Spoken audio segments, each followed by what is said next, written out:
Now coming for the discussion regarding what should be the direction of induced EMF. Means the EMF which is induced in the coil, what should be the direction? See, direction of induced EMF, remember,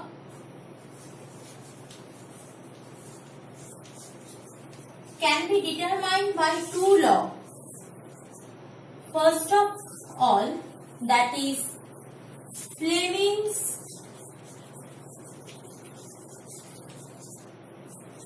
right hand thumb rule, and second one Lenz's law.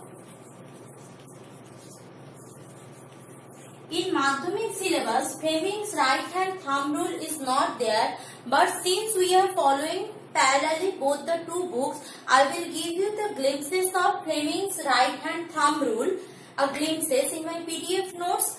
Rules is given. If you want to study, you can go for that for better understood of the chapter.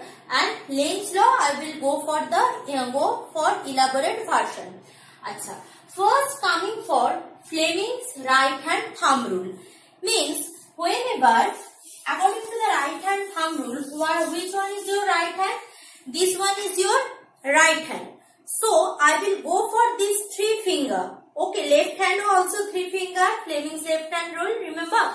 Right hand also 3 fingers. So I am having 3 finger. So if I stretch the fingers like this, perpendicular to one another, means here this is 90 degree, here can you see that?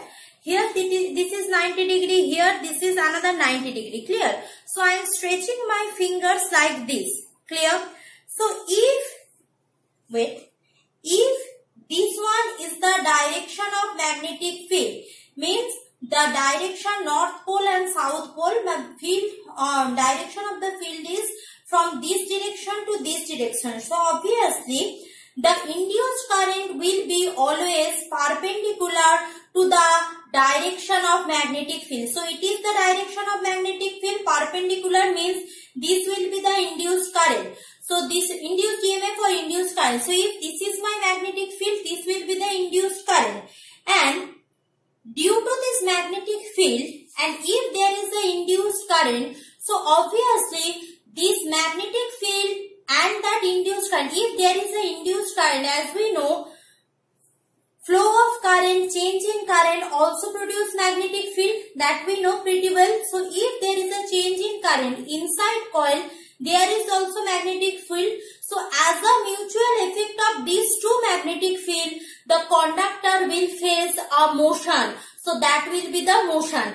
I can't draw the finger properly. So I am taking the schematic diagram. So if this I am showing, these are the 3 perpendicular direction. Here it is 90 degree.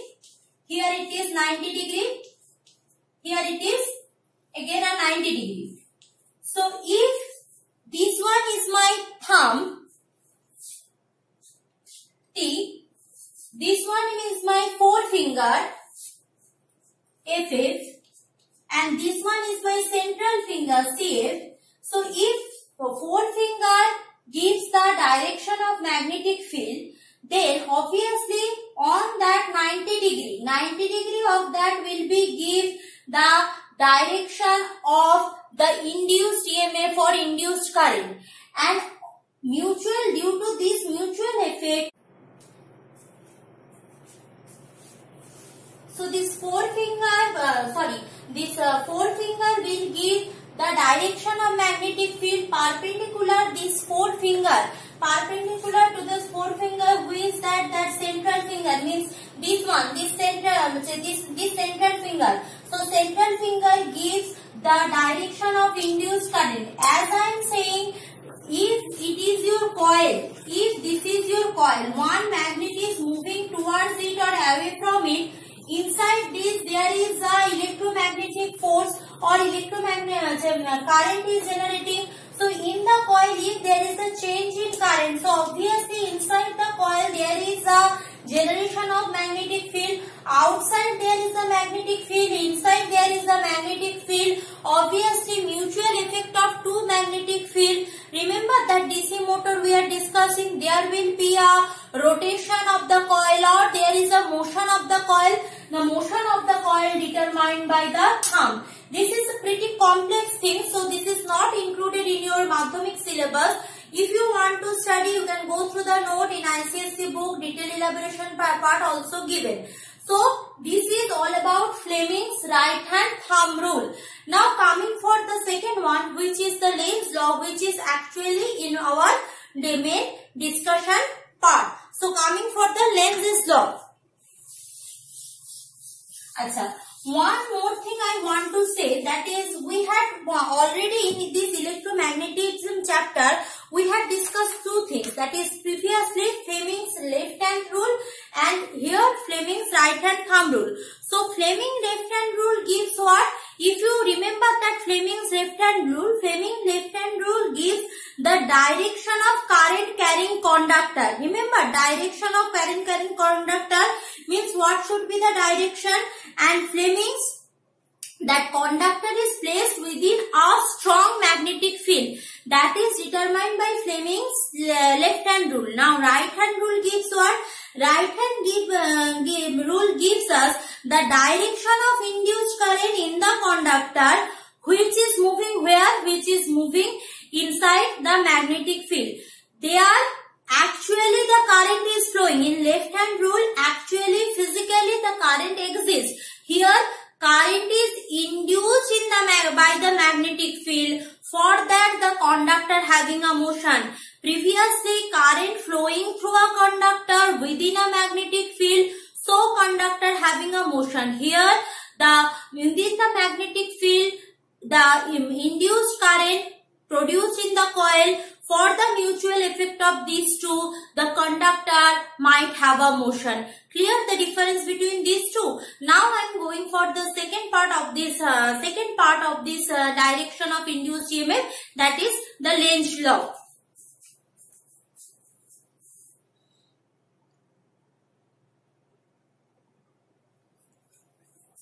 Now coming for the discussion of Lenz law. Lenz law is very interesting because according to the Lenz law, the direction of induced EMF. The direction of induced EMF. So suppose this is the coil. This is the coil. Here I put some milliammeter or ampere meter. So this is the magnet. Suppose this one north pole, this is the south pole. So magnet is moving towards the coil. So what will be the direction of coil? The direction of the current induced in the coil will be such that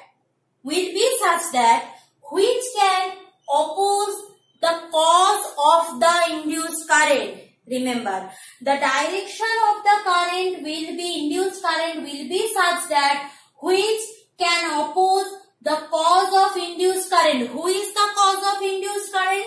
This magnet. Motion of this magnet is the cause of induced current. That will oppose. The opposes by whom? That will opposes by the induced current which is generated within the coil. Lenz law, again repeating, again telling, within the coil, due to the motion of the magnet, there is a induced current. Okay, induced EMF, induced current. So, what will be the direction? The direction will be such that which can oppose the cause of is induced current. Who is the cause? Cause was the north pole, south pole, or cause was the magnet. That is observed by Lenz law, that the current when produced within the induced coil, current which is induced in the coil, that is produce a magnetic field. So that magnetic field will oppose this magnet. Clear? So the direction of the current will be such that which can oppose the cause of its generation. This is the Lenz law. Now why Lenz law is like that? How Lenz law, we can explain the Lenz law. Is a Lenz law actually following energy conservation law? So all the discussion I am leaving for my next video and we are going for that one only. Thank you.